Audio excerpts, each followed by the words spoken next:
Chapter 9. The Valley of Courage.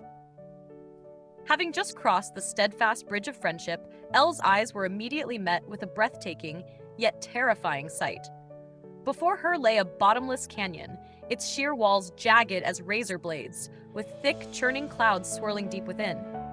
In the very center of this gaping chasm, a single, slender suspension bridge swayed precariously in the wind, looking as if it could be torn apart at any moment.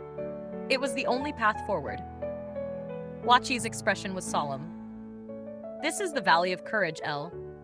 Many people stop here, not because their bodies can't go on, but because their hearts are trapped by fear. Elle stood at the cliff's edge, her feet instinctively retreating a small step. The wind howled past her, whipping her cloak around her and stirring the doubts within her heart. The far side of the bridge shimmered vaguely through the dense mist, distant and untouchable like a dream. Suddenly, a dark, shadowy mass materialized from the swirling fog, the Fear Beast. It was a colossal creature of pure shadow, its form constantly shifting and indistinct, like a living cloud of mist. It had no eyes, yet it seemed to stare directly into her soul. It made no sound, yet its whispers echoed terrifyingly in her ears. It let out a low, guttural growl, then began to murmur like a hypnotic spell, breathing life into Elle's deepest, unspoken fears, the things she had never dared to voice. You're never good enough. Everyone will laugh at you. You'll fail, make a fool of yourself, and be left behind. The suspension bridge began to shake violently, and Elle's own heart started to waver, a cold knot forming in her stomach. She lowered her head, tears pricking at her eyes. But in that very moment, a memory of Wachi's words echoed in her mind. Courage isn't about never being afraid, Elle. It's about choosing to move forward, even when fear holds you tight. She took a sharp breath, gently clenching her fists. I can still walk. She stepped onto the swaying suspension bridge, the wooden planks groaning beneath her feet. Below her lay a dizzying, seemingly infinite abyss, and the wind shrieked past, like invisible hands trying to drag her down. With every step she took, the Fear Beast grew larger, its dark shadow becoming denser and more menacing. And then, she saw them, her past shadows. She saw her younger self, too anxious to raise her hand in class to answer a question, the urge to flee overwhelming her. She saw herself secretly crying in the bathroom before a competition, the self-doubt making her question her own worth.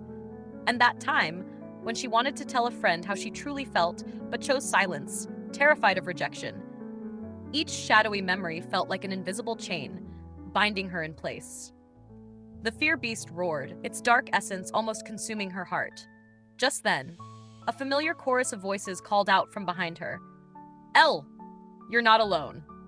She spun around. It was Jay, Mimi, Inkblot, and all the friends who had helped her before. In their hands, they held glowing bundles of light, born from their friendship, their encouragement, and their unwavering support. Lights of courage. Beams of light shot toward the Fear Beast, and the monstrous shadow began to tremble, shrinking back, losing its terrifying form. We'll walk with you. Elle, you are so brave already. Just take one step, and we'll be right beside you. Tears welled in Elle's eyes, but this time they were tears of strength.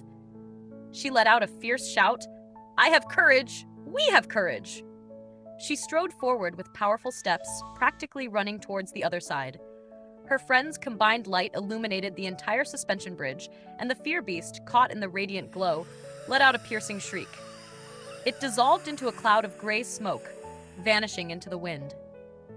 The suspension bridge gradually stabilized, and the lingering mists were driven away.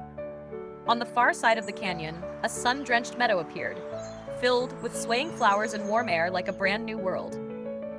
Wachi walked up to her, his voice soft and filled with profound relief. True courage, Elle, isn't fighting alone. It's about admitting your vulnerabilities, accepting help, and believing that you can walk through the darkness. Elle stood quietly in the meadow, the warm sunlight bathing her face. She was no longer afraid, because she knew. Courage, it turned out, had been inside her all along, just waiting for her to believe.